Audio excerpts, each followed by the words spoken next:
Bom, eu acho que todo mundo sabe que eu gosto muito de conversar, de falar e compartilhar algumas descobertas com vocês. Provavelmente eu vou entrar num período de caverna, tô sentindo isso, mas eu vou continuar colocando vídeos lá no canal do YouTube para vocês. Só as lives que talvez eu dê uma parada, mas se eu der uma sumida é por causa disso. O que aconteceu? Eu acabei de descobrir que o Papa Francisco era um manifestador, um manifestador de tipo áurico, e que se não bastasse o cara ser manifestador, ele também tem a cruz de encarnação do Éden. Então, eu também sou uma manifestadora e eu também tenho uma cruz de encarnação do Éden. Então, de todas as figuras que eu podia admirar, eu sabia que o cara era disruptivo, né? E o que acontece? Quando a gente estuda mapas, a gente, no caso eu, né? Eu falo a gente por conta de várias pessoas que estudam o desenho humano. A gente olhar os mapas das pessoas, principalmente daqueles que a gente tem certeza, né, de horário, enfim, gerar o mapa com assertividade, traz clareza, uma clareza absurda de como que o próprio gráfico se manifesta, porque a vida da pessoa foi o gráfico manifesto. Então a gente consegue enxergar todas as dimensões, arquétipos positivos, arquétipos na sombra, canais, a gente consegue visualizar variáveis, centros, tudo. A gente literalmente vê a cruz de encarnação da pessoa sendo manifesta na vida dela, porque daí ela já morreu, a gente consegue fazer uma análise. E o papado dele foi disruptivo. Tinha muita gente que não gostava dele, inclusive da própria igreja, né? A morte dele tá cheia de mistérios. Vocês se lembram? A data da morte dele tá cheia de sincronicidades. A morte dele foi próxima à Páscoa Católica, mas também coincidiu, né? A sincronicidade foi com a Páscoa ortodoxa e também com a Páscoa judaica, né? O ano que o Papa morreu, aconteceu isso. Aí tá cheio de mistério rondando, né? Temos a profecia de Nostradamus, também temos a profecia de São Malaquias e algumas outras pessoas que falam da sincronicidade da morte dele e dos eventos vindouros, né? Bem apocalípticos. O que é inegável nessa história toda? Ano que vem, 2026, fevereiro de 2026, no dia 20 para ser exato, vai acontecer uma conjunção que está sendo muito falada, vocês podem jogar lá no Google ou no YouTube, tá cheio de astrólogo falando sobre isso, e eu também vou falar um pouquinho sobre isso, que é uma conjunção de Saturno com Netuno. O que é a conjunção? É quando um planeta fica exatamente alinhado com outro planeta. E isso vai acontecer a 0 graus de Áries. Assim, não vai acontecer a 15,9 graus, vai acontecer exatamente a 0 graus de Áries. Então, uma conjunção que é um evento de início vai acontecer a 0 graus de Áries, que é o lugar do início da nossa jornada na mandala astrológica, né? Então, Áries é o início, é a cabeça, é quando você encarna, quando você vem, quando você começa a tua jornada do herói. A 0 graus de Áries. E isso está acontecendo a nível coletivo, a nível de mundo. Vamos lá, essa conjunção, ela acontece a cada 35,9 anos, em diferentes lugares. Então, nunca vai ser sempre a 0 graus de Áries, certo? Vai ser em Capricórnio, né? A última vez que aconteceu foi a 10 a 11 graus de Capricórnio. Vai mudando. Só que o que acontece? Vamos lá. Em 1989, ocorreu, né, essa conjunção em Capricórnio. E em 1989 houve a queda do Muro de Berlim e também o fim da Guerra Fria. Vocês se lembram? Quem que é os mais velhos aí? Só que, porém, agora em Ares, a gente pode considerar, vamos lá, são dois planetas e que tem uma órbita diferente. A última vez que Saturno estava lá em Ares foi entre 1996 a 1999. Naquele período, o que estava rolando no mundo? Estava rolando as guerras civis no Afeganistão, guerra civil no Nepal, guerra civil na República do Congo, estava acontecendo tensões de etnia, né? Tensões étnicas no mundo todo e também estava aparecendo a tal da Al-Qaeda. Tudo isso Saturno em Áries, beleza? Já a última vez que Netuno esteve em Áries foi em 1861 a 1875 e coincidiu com o quê? Com a Guerra Civil Americana, que foi uma guerra, né, um conflito extremamente do contexto nacionalista, né? Então, a busca por uma identidade nacional, e também houve alguns outros acontecimentos muito parecidos ao redor do globo. Eu não tô aqui, Anne, por que você tá trazendo essas coisas? Porque você tá falando só desgraça. Obviamente, com Netuno em Áries também houve muita disrupção tecnológica. Saturno em Áries também trouxe algumas estruturas novas positivas, mas a gente tem a tendência a ter a expressão negativa muito mais forte. Por quê? Porque boa parte do globo está sem consciência para colocar um pouco de resistência na manifestação daquela energia negativa. Isso significa que nós estamos ainda muito reacionários, nós reagimos demais porque permitimos que essas energias passem pela gente e a gente exponha elas e manifeste elas do lado mais sombra dos arquétipos, né? Então eu não tô aqui querendo meter terror em ninguém. Já tá cheio de gente fazendo isso à torta direita por aí. Mas que a astrologia, ela é pura análise de dados para futuros prováveis. Então a gente pega o que aconteceu no passado, pega o que estava acontecendo no céu, junta as duas coisas e fala: bom, estava acontecendo isso lá, então podemos esperar coisas parecidas com isso, mas também podemos esperar um extremo positivo. Ó, vocês conhecem a humanidade, né? Vocês estão vendo o rolê como é que tá.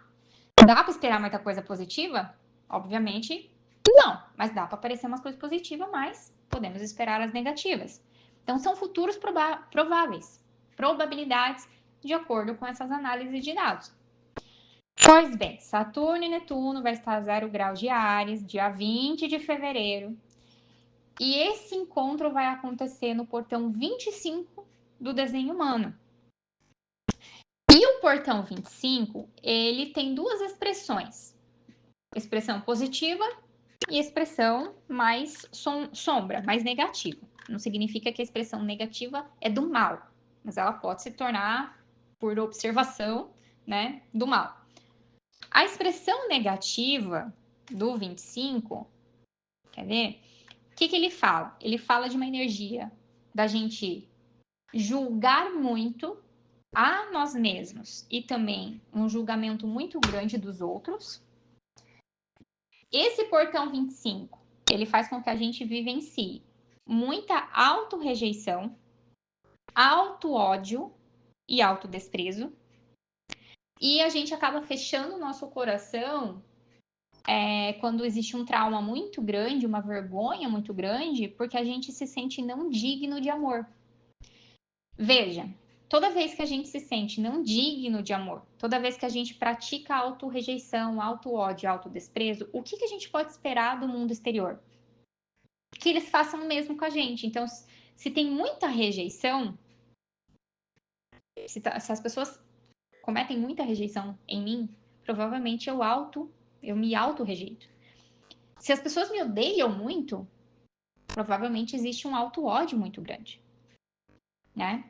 Se eu estou sendo muito desprezado, imagine isso a nível coletivo, gente. Significa que dentro de mim tem um autodesprezo muito grande.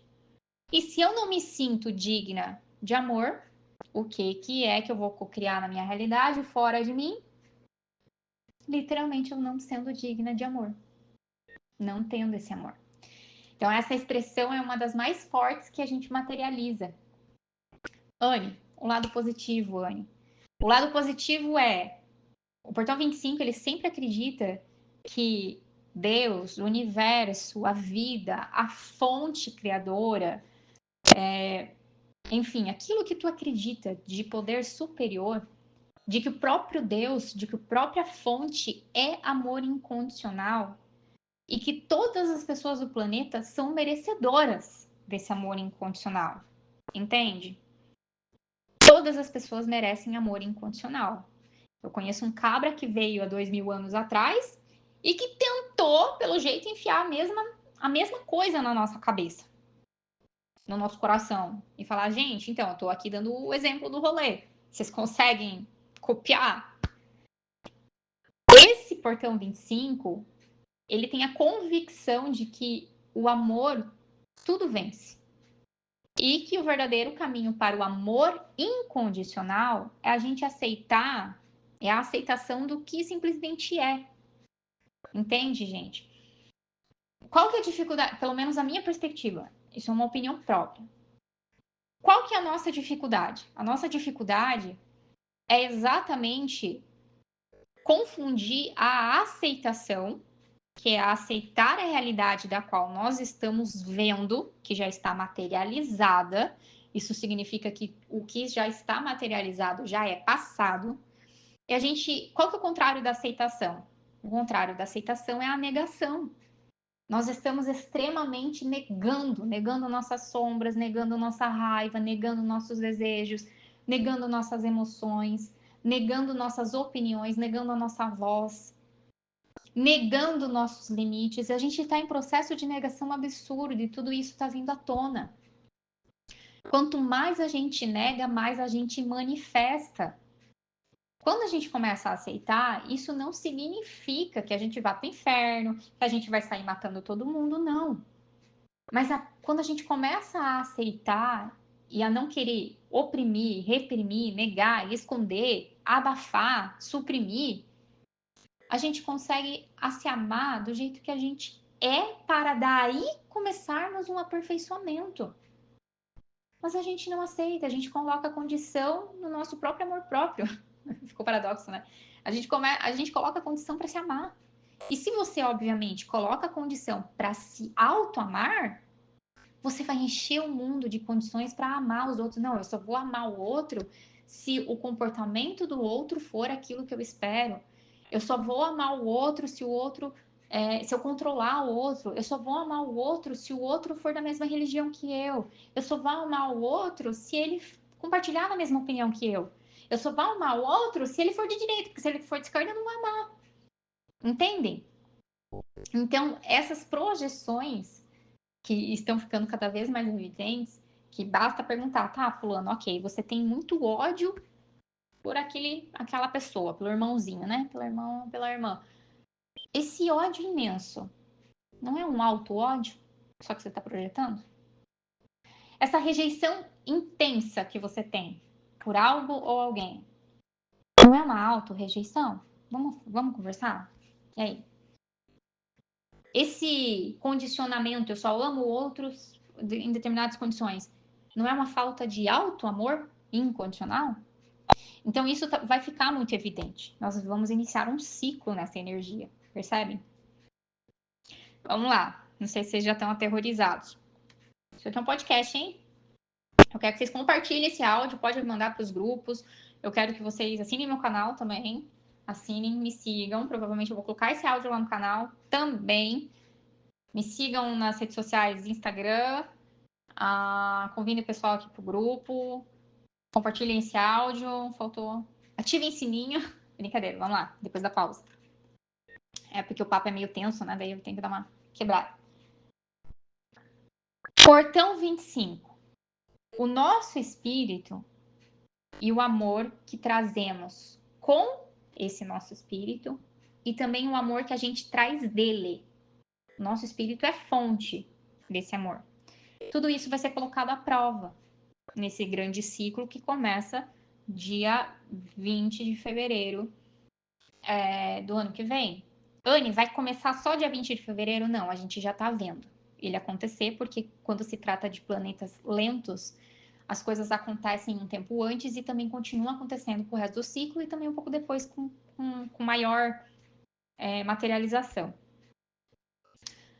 Nosso espírito e esse amor que a gente traz dele e com ele vai ser colocado à prova pela dor, pela falha e pela desilusão, que são temas mais negativos, digamos assim, de Saturno e Netuno. Netuno é o planeta da ilusão e desilusão. Saturno, o tal do karma. Bateu, doeu, leva que é teu, né? Plantou, vai colher. É o tal do carrasco. É o tal do pai que vai exigir responsabilidade. Talvez Saturno vai lembrar que a gente é ser espiritual num corpo físico, né? Esperamos tanto tempo. Em 2026 talvez fique bem evidente isso. Esse lugar, o portão 25, com essa conjunção, vai ser o lugar da gente lembrar que a verdadeira inocência do nosso espírito não é a garantia pela pureza de nossas intenções. Aí uma pausa dramática para vocês compartilharem e eu compartilhar minha opinião com vocês. Qual que é a historinha da carochinha que vem sendo contada por trocentos mil anos aí, para não falar bem exato, de que precisamos buscar a pureza, de que precisamos nos tornar puros e se eu não for pura eu não vou pro céu, eu vou pro inferno. A última pessoa que me falou mais ou menos uma coisa parecida, eu falei assim, eu te vejo lá, já que eu vou pro inferno a gente se vê lá. Porque não tem a ver com pureza, o nosso espírito sempre foi puro. Nós viemos puro e vamos continuar puros. O grande detalhe aqui é que essa pureza, ela não é medida através das nossas intenções. Essa pureza de espírito, ela vai ser medida e é medida pela nossa capacidade de manter o nosso coração aberto, mesmo quando a vida decepciona, ou quebra nossas expectativas, ou a gente acha que a vida está contra a gente, entende? É não fechar o nosso coração. Então, esse grande ciclo, imagina, a gente vai durar 35,9 anos. São 36 anos, literalmente, essa conjunção, né, que vai acontecer a 0 graus de Áries. São 36 anos. 36 anos é um tanto de vida. É para lá do primeiro retorno de Saturno, né? O nosso espírito, o teu espírito, ele tá suportando o fracasso e o choque? Os choques que a vida te dá? Os fracassos que você tem vivido? A nossa essência, a tua essência, tá continuando intacta, mesmo diante da derrota, da rejeição, da vergonha? Como é que tá ficando a abertura do teu coração? Então, o potencial aqui desse ciclo é que diante das desventuras da vida, e se você acha que a vida é uma desventura em série, esse áudio é para você.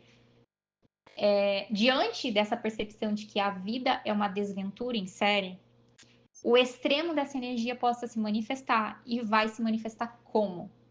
Crimes, suicídio. O que a pessoa faz quando ela chega num ápice de que a vida é uma desventura em série? Ela desiste. Então, lembra que eu falei da conjunção do lado negativo? Vai haver ou pode haver uma escalada de crime e pode haver uma escalada de suicídio. A gente já tá vendo isso acontecer. E quanto mais a sua percepção de que a vida é uma desventura em série, e você vai fechando o seu coração, mais você caminha pro lado da dor.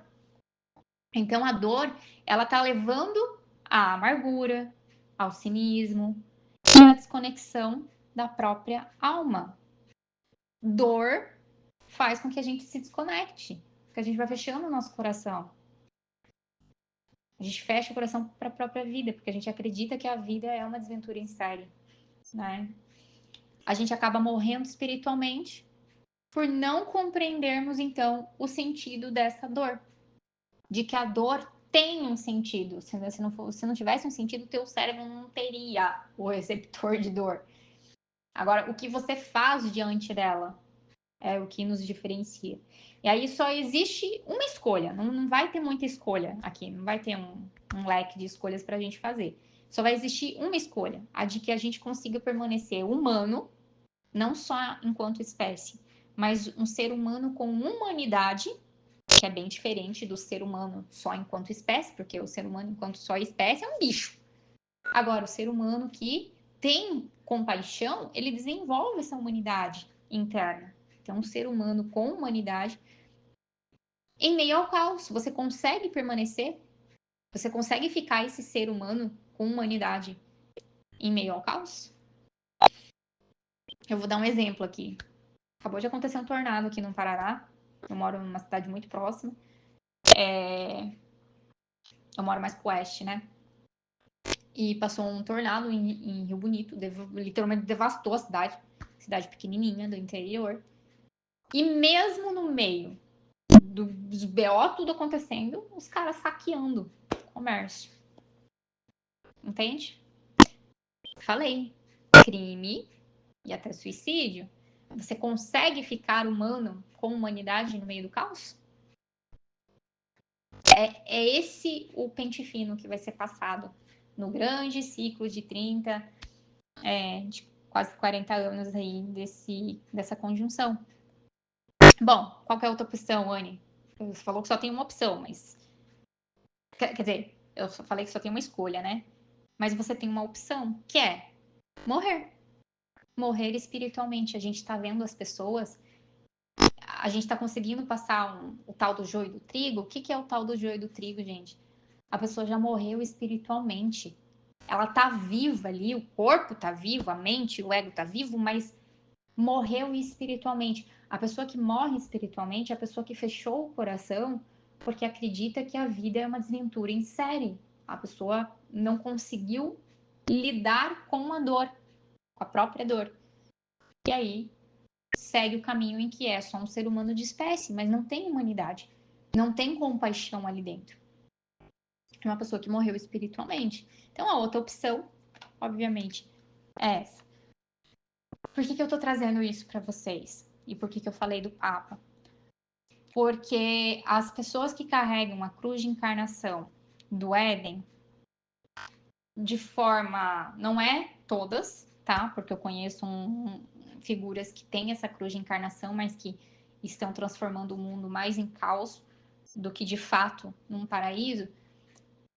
Mas os que, né, estão em busca de autoconhecimento e usam a sua própria cruz de encarnação para o bem coletivo, a gente tem a tendência a querer construir o paraíso na Terra. A gente não fica esperando morrer para ir para o céu. Então, pessoas que têm a cruz de encarnação do Éden, elas materializam o céu na Terra, literalmente. Quando elas têm consciência disso e querem fornecer esse benefício, querem compartilhar essas experiências e essa construção com o coletivo, não só com a minha tribo, não é só com a minha família, não é só com vocês. Por isso que eu falei, podem compartilhar esse áudio com mais pessoas. Quem traz essa cruz, assim como o Francisco, o Papa, era evidente que ele queria construir e compartilhar essa construção de paraíso aqui. Não faz sentido a gente ficar esperando morrer, a gente vai acabar com o mundo, vai explodir o planeta nessa tentativa de que só depois que eu morrer é que talvez eu alcance um futuro utópico, num futuro que ele não está materializado porque o futuro é agora, o presente é agora e tudo acontece agora. Se a gente não cuidar disso agora, não dá para ficar exigindo muita coisa lá na frente, porque a gente não plantou. Então, essa é a hora de plantar. Antes que esse ciclo inicie, depois que iniciar, né? Depois que começa, você não vai tentar pegar uma locomotiva a 200 por hora, porque pega embalo, certo? Plantem corretamente, busquem isso. Se vocês sentem que vocês, bem, fecharam o coração diante das dores que vocês passaram nos últimos anos, veja, nós estamos finalizando esse ciclo que aconteceu em Capricórnio. Então, se a gente vai começar outro, a gente está no finalzinho de um. Esses últimos momentos, esses últimos segundos do final de um ciclo, normalmente a gente está muito cansado. Normalmente a gente está assim, exaurido, extremamente exaurido. Mas não é para desistir agora, mas perceber que o final de alguma coisa sempre é início de outra. Então, de fato, não existe a morte, não existe o fim, mas existe a vida dando o começo de uma outra coisa, o start para uma outra coisa, sabe? Eu também tô cansada. Eu tô assim, gritando com a vida de vez em quando, porque a sensação é de que parece que nunca acaba.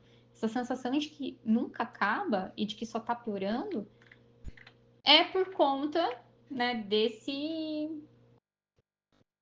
dessa energia de que lá na última conjunção, por exemplo,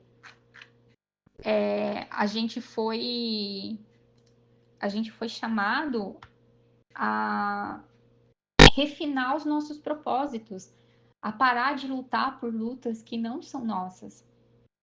Talvez seja por isso que a gente está cansado, porque no meio do caminho a gente descobriu, tropicou, né?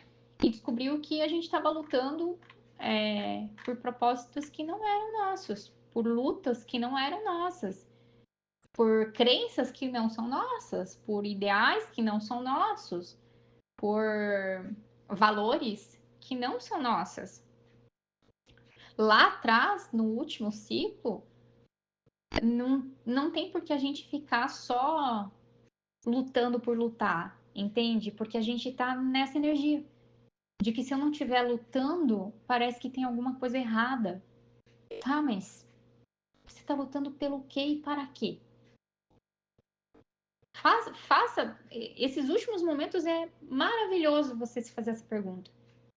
Eu tô lutando pelo quê? Para quê? Por quem que eu tô lutando? Se de fato é por você, pela sua família, pelos seus ideais, pelos seus valores. Será que você não tá lutando por uma história que já morreu há muito tempo com a sua família e que ficou lá atrás e que não faz o mínimo sentido mais você lutar por essa história, sabe? Você não precisa mais acreditar que a vida deve ser uma luta prejudicial à sua saúde, tá? A vida não vai acabar com a sua saúde. Lutas que realmente valem a pena, elas te trazem mais energia.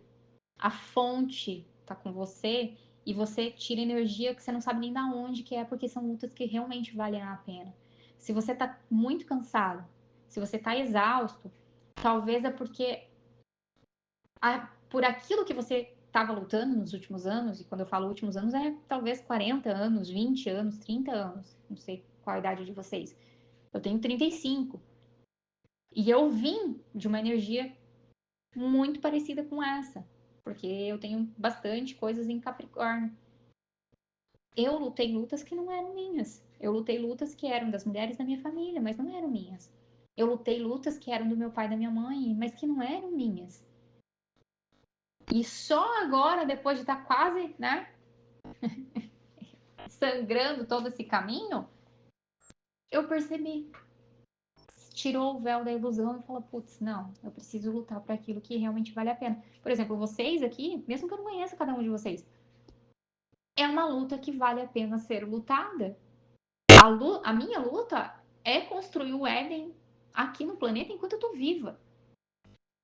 Da melhor maneira possível. E trazendo vocês para essa experiência. Compartilhando com vocês essa experiência. Essa é a minha cruz de encarnação.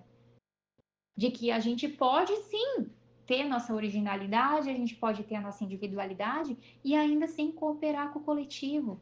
Ainda assim ser um adulto saudável e inteiro para que eu transborde aqui para vocês. Eu não posso ficar tirando de um poço seco ou um poço cheio de lama. Eu preciso primeiro colocar a máscara em mim e depois em vocês, se possível e se vocês quiserem, certo? Isso aqui é um podcast, isso aqui tem muito ouro. Se você escutou até aqui, eu vou pedir para você mandar um emoji de trevo de boa sorte, que eu vou saber que você escutou até aqui. Se você está escutando esse áudio no YouTube também, eu quero que você comente com um trevinho de boa sorte aqui nos comentários. E a gente conversa no próximo rolê. Beijo para vocês e um bom final de semana.